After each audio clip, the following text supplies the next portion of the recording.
শারীরিক চাহিদা তো দুজনেরই আছে, তাহলে দোষটা কেন শুধু ছেলেদের হয়? ভিডিওতে আজকে আমি আপনাদের একটা গল্প শেয়ার করতেছি। আমার এক বান্ধবী এক ভাইয়াকে খুব ভালোবাসতো, ভাইয়াটাও আমার বান্ধবীকে অনেক ভালোবাসতো।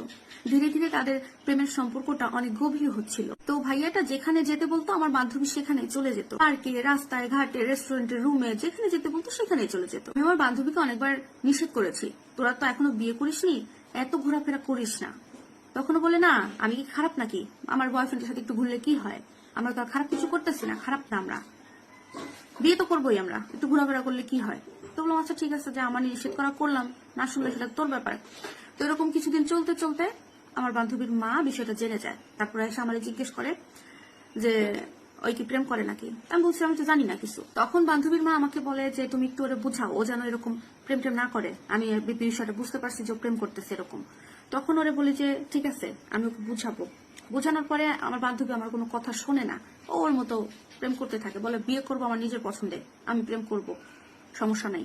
আচ্ছা ঠিক আছে, নিষেধ করলাম, শুনলি না, তো মায়ের কথাও রাখলো না। তো ওদের প্রেমটা অনেক গভীর, বিভিন্ন জায়গায় যাওয়া আসা করে। প্রথমে তো বললাম সব জায়গায় যায়, রুম ডেট টেট সবকিছু করে। তো এইভাবে বেশ কিছুদিন পার হয়ে যায়। তারপরে 5-6 মাস পরে শুনতে পারি যে আমার বান্ধবী প্রেগনেন্ট, বাবু হবে, 3 মাস চলতেছে। তো হঠাৎ একদিন আমার এসে বলতেছে যে বান্ধবী এই সমস্যা হয়েছে। তো আমি বললাম সমস্যার কি আছে, তুই তোর মারে বল, আমি তো প্রেমও করি নাই বা কখনো রুম ডেটও করি নাই, বিয়ে শাদী করি নাই, বাচ্চা পেটে আসলে কি হয় আমি তো কিছু জানি না, কেমনে কি করে। তুই তোর আম্মুরে বল, সলিউশন আনবে, কিংবা ডাক্তার দেখা, ওষুধ টষুধ খা। তো বলে যে না আমারে জানানো যাবে না, আমারে জানাইলে আমারে ধরে মারবে। তো বললাম তাহলে টেনশন কি, তুই তো বয়ফ্রেন্ডকে বল, যার বাচ্চা তাকে বল। বলে যে না ওর বাবা তো এখন ওর বিয়ে শাদী দিবে না, ও এখন কেমনে দায়িত্ব নিবে, ওর বাবা ওরে আরো 3-4 বছর পরে বিয়ে দিবে। তখন আমি বললাম তাহলে বাচ্চাটা হওয়াই ফেল, বাচ্চা বড় হইলে তারপরে বিয়ে শাদী করে নিস। কি সমস্যা। এই কথা যখন মেয়ের বাপ মা জানলো তখন প্রচুর মারধর করলো মেয়েকে। মারধর খাওয়ার পরে সবকিছুর পরে এখন পেটে যখন বাচ্চা চলে আসছে, বিয়ে তো দিতে হবে ছেলের সাথে। তো ছেলের পরিবারের কাছে মেয়ের পরিবার যায়, জানানোর পরে ছেলে সরাসরি বলে যে না আমি তো মেয়েকে বিয়ে করতে পারবো না, ছেলে মেয়েকে আর বিয়ে করবে না, সরাসরি বলে দিচ্ছে। এখন তো মেয়েটা বলে, আমার বান্ধবী বলে যে আমি গলায় দড়ি নিয়ে মরে যাবো, বাচ্চাটা নষ্ট করে ফেলবো, নানান ধরনের কথা বলতে থাকে। কথা হচ্ছে গলায় যে ফাঁসি নিবে, বিষ খেয়ে যে মরে যাবে, তাহলে কি সব সমস্যার সমাধান হয়ে যাবে। এখন বান্ধবীরে বললাম কি রে তোরা তো আগেই বলছিলাম প্রেম ভালো, কিন্তু এত ভালো না, এখন তো আর কিছু করার নাই, বাচ্চাটা জন্মাও, তারপরে বড় করো, কুমারী মা হও।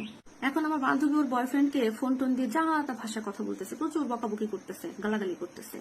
কিন্তু ছেলে বারবার বলে যে সে তার মা বাবার বিরুদ্ধে গিয়ে বিয়ে করতে পারবে না। বান্ধবী চাকরি করতো, তো অফিসে সব বলার পরে ছেলেটা চাকরি খাইয়া দেয় সুপারভাইজার। হ্যাঁ, তো সেই ছেলে চাকরি চলে গেছে, আবার কিন্তু চাকরি পাবে। এখন সবাই কি করে যে ছেলেটাকে দোষারোপ করতেছে যে তুই এত বড় শয়তান, প্রেম করছস, ব্যবহার করছস, বাচ্চা পেটে আয়না দিছস, কিন্তু এখন বিয়ে শাদী করতে চাস না, এত বড় ভন্ডামি কেন। ছেলেরা যত পারে দোষারোপ করতেছে। এখন মূল কথা হচ্ছে কি, আমরা মেয়েরা না অনেক খারাপ। আপনি জানেন আমি মেয়ে, আমি যদি আমার জিনিস অন্য কাউরে না দেই, কেউ নিতে পারবে? ধর্ষণ হইলে সেটা আলাদা কথা, ওইটা আলাদা সেক্টরের কথা। কিন্তু এই গল্পের ভেতরে যেটা হয়েছে সেটা তো দুজনের প্রতি দুজনের ভালোবাসা থেকেই হয়েছে। দুজনের ইচ্ছাতে যখন হয়েছে, মজা তো দুজনই পাইছে। সত্যি কথা কি জানেন তো, ছেলেরা খারাপ হয় না, ছেলেদের খারাপ বানায় একমাত্র মেয়েরা। আর আজকের যে গল্পটা আপনাদেরকে শেয়ার করলাম, এটা কিন্তু